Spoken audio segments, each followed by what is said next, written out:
बिस्मिल्लाहिर्रहमानिर्रहीम। अस्सलाम वालेकुम। सऊदी अरब के मंतका नजरान से कुछ वीडियोस सामने आई हैं। लोग पहले तो शिमाग उतार के फेंक रहे हैं, फिर अपनी कमीजें उतार के नीचे बैठ गए और अपनी टांगे तक खुद उन्होंने बांध ली और ये अपने आप को इंतहाई आजिज और भिखारी बना के पेश कर रहे हैं। ये जो मंजर है ना, ये कानून की ताकत और खूबसूरती का इंतहाई आला नमूना है। इसकी पूरी डिटेल आपको बताएंगे कि ये लोग ऐसा क्यों कर रहे हैं और जिस घर के सामने कर रहे हैं उस घर की जरा हालत देखिए। लगता है कि वो बड़ा कोई गरीब शख्स है, लेकिन फिर भी यहाँ पे अदलो इंसाफ का मयार ऐसा बुलंद है कि आपका दिल खुश हो जाएगा इस पूरी स्टोरी को जान के। सबसे पहले कुछ वीडियोस देख लीजिए।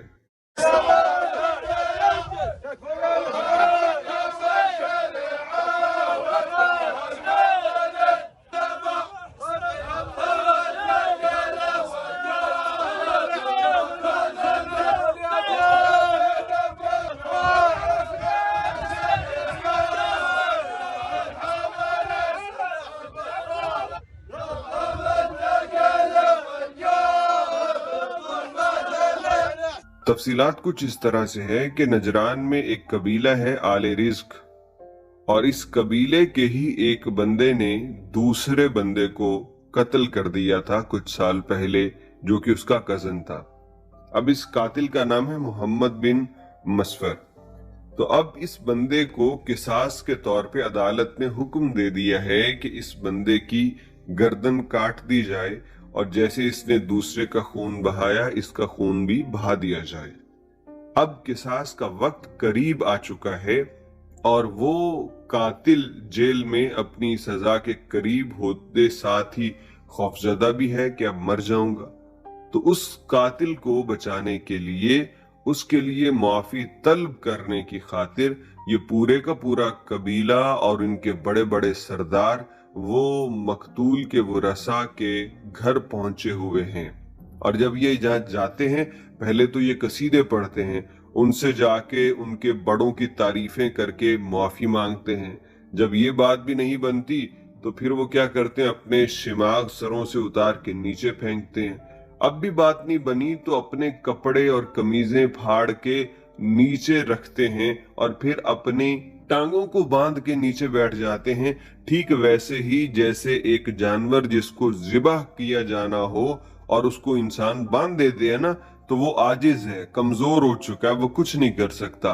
तो ये अपने आप को दिखा रहे हैं कि देखो हम इस तरह से तुम्हारे सामने आजिज हैं, कमजोर हैं। और ये चीख कह रहे हैं, वो हमारे घर, वो हमारी दुकानें, वो हमारी जायदादें, वो आपकी हैं। जो जो दिल करता है वो जाके ले लो, बस हमें इस शख्स के लिए मुआफी दे दो।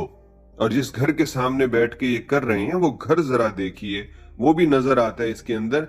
एक छोटा सा सिंगल स्टोरी आम सा घर लग रहा है, उसमें कोई ये नहीं है कि वो बहुत तगड़ा बंदा है। लेकिन जब कानून तगड़ा हो तो फिर अदलो इंसाफ का मयार और तकाजा यही कहता है कि हर शख्स कानून की नजर में बराबर है और हर शख्स ही अहमियत का हामिल है। आप जरा देखिए यार, मैं तो इसको देख के खुश भी था लेकिन परेशान भी था, क्योंकि मुझे इसके साथ ही वो नाज़िम जोखियों का केस भी याद आ रहा था कि सिंध में को नाज़िम जोखियों के साथ कुछ हुआ था। मुझे तो बलोचिस्तान का वो बेचारा पुलिस कांस्टेबल भी याद है जिसको बीच चौराहे पे गाड़ी से मार दिया गया और फिर वीडियो सबूत होने के बावजूद अदालत ने बरी कर दिया। मुझे तो अपने पंजाब, मुझे तो अपने KPK में बेशुमार ऐसे केस नजर आते हैं कि सब सबूत होने के बावजूद इन्हीं अदालतों से मुक्के लहराते हुए, विक्ट्री का निशान बनाते हुए लोग चले जाते हैं।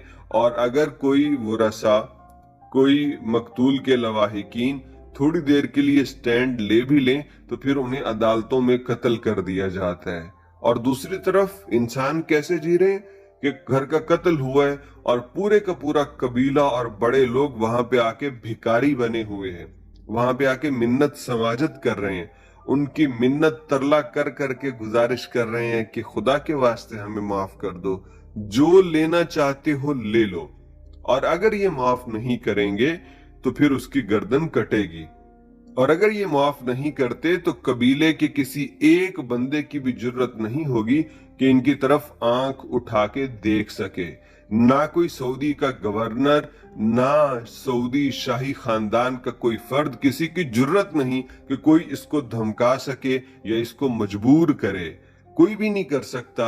हाँ, अगर इसके दिल में आए ये माफ कर दे तो वो और बात है, लेकिन कानून इसको इतनी तहफ्फुज दे रहा है कि सऊदी अरब का बादशाह भी चाहे तो इस कत्ल को माफ नहीं कर सकता। अल्लाह करे कि ये कानून कम से कम इस नौयत का तो हमें मिले कि हमारे मुल्क में अगर कोई कत्ल हो जाए तो मकतूल को इंसाफ मिले और रियासत इंसाफ दिलवाए। लेकिन यहाँ पे तो सारे सबूत होने के बावजूद आपके सामने है कि सूरत हाल ऐसी है कि कातिल हंसी खुशी घर को जाता है और मकतूल के वर्सा रोते हुए वापस आते हैं।